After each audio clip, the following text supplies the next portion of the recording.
¿Tenés alguna noticia de esta semana? Bueno, todos los datos que van fluyendo en la economía no hacen más que confirmar algo sobre el cual venimos explayándonos abundantemente acá en este programa, que es que Cristina, cuando en diciembre de 2011, recién reelecta, pone el cepo, se clavó un puñal a sí misma. Esta semana conocimos, la semana anterior conocimos la recaudación fiscal del mes de abril, que creció 21%. Claro, 21% puede ser mucho si miramos las variables nominales.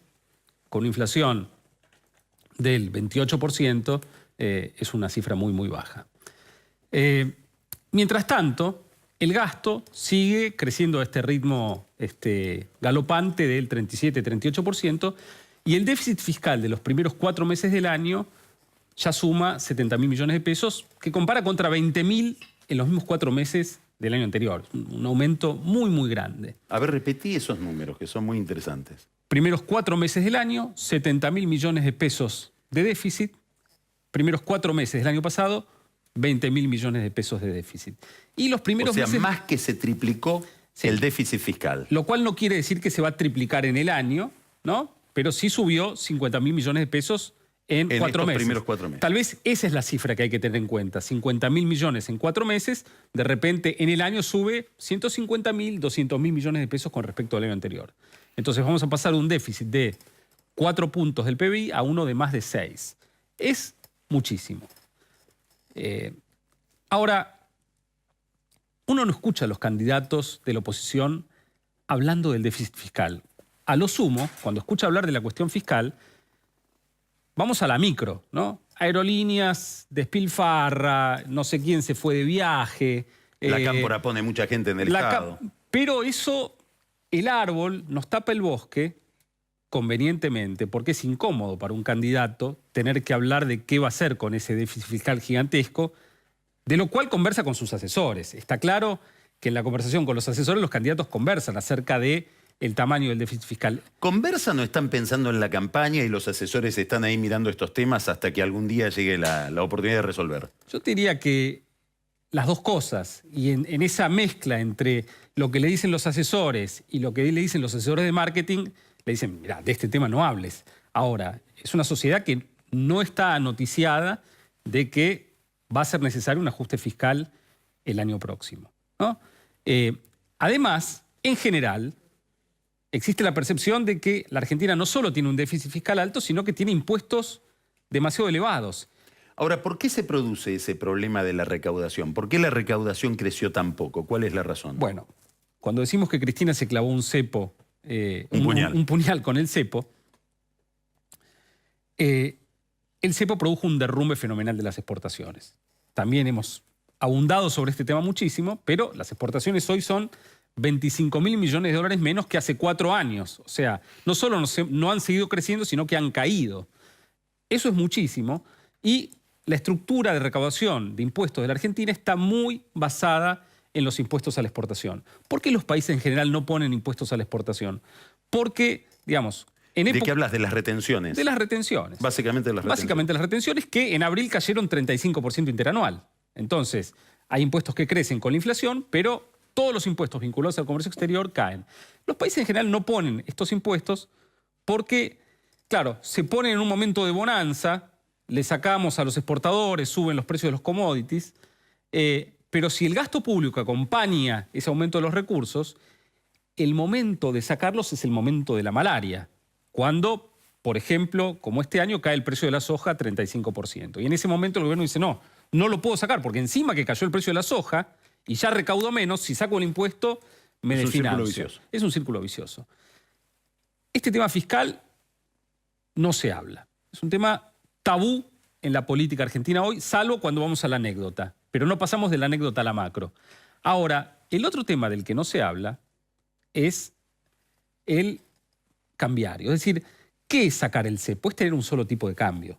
O sea, si tengo un solo tipo de cambio, no tengo más el cepo. Hoy tenemos 2 tipos de cambio. Uno que flota libremente, se llama contado con liquidación, es el tipo de cambio que surge de operar bonos para conseguir dólares en el exterior, es legal. Y tenemos el tipo de cambio oficial, fijo, controlado por Kicillof, a los reglazos sobre la mano de los operadores que quieren comprar dólares y el tipo de cambio que está desalineado es el tipo de cambio oficial. Ahora, ese tipo de cambio oficial es el que regula el precio de los productos, de los bienes que se comercian con el resto del mundo, que se usan para producir todo el resto de los bienes, es el que regula la inflación.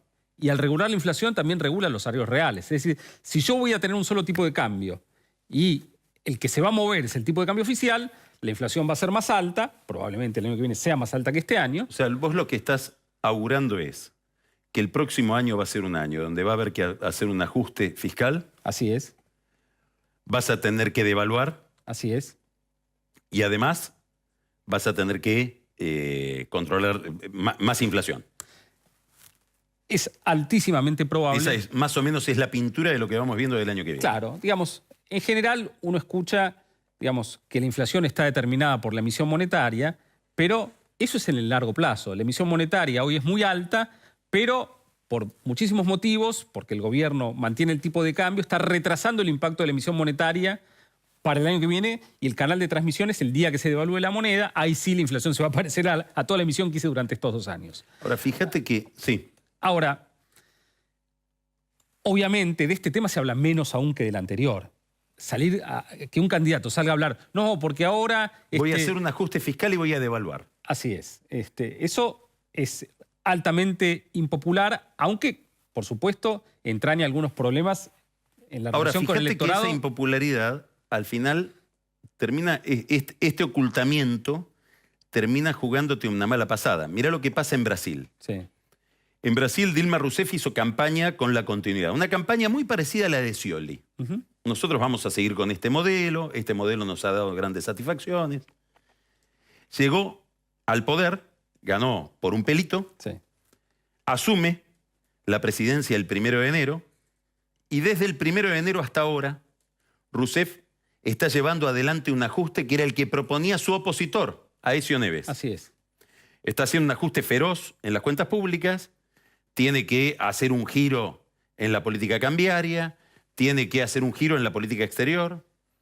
Están buscando abrir la economía, quieren hacer un acuerdo con la Unión Europea, para lo cual tuvo que viajar en secreto este viernes Kicillof y Timerman, porque Brasil está dispuesto a negociar con la Unión Europea sin la Argentina. Tuvieron que subirse a un avión, Timerman y Kicillof, para ir a frenar esa movida a Brasil. Finalmente tiene que hacer un ajuste que es el que no le había dicho a la gente. Al tener que hacer ese ajuste sorpresivo, Rousseff no puede aparecer en la calle. Fue un casamiento este sábado y la recibieron con un cacerolazo en el casamiento. Habló por última vez en público el Día de la Mujer, el 8 de marzo, y desde entonces no aparece por televisión para evitar cacerolazos. Carlos, por eso mismo, digamos, empiezan a aparecer las propuestas de la economía pícara. Es decir, cuando se venía el final de la convertibilidad y era inevitable que la Argentina iba a salirse del esquema del tipo de cambio fijo, a devaluar, empezaron a aparecer propuestas, bueno, creemos una moneda, porque entonces no devalúo contra el dólar, le pago a los empleados con una tercera moneda que se llama argentino, y entonces, bueno, ahora empiezan a aparecer, digamos, bueno, desdoblo el tipo de cambio. Se habla mucho del desdoblamiento del tipo de cambio. Creo un tipo de cambio financiero.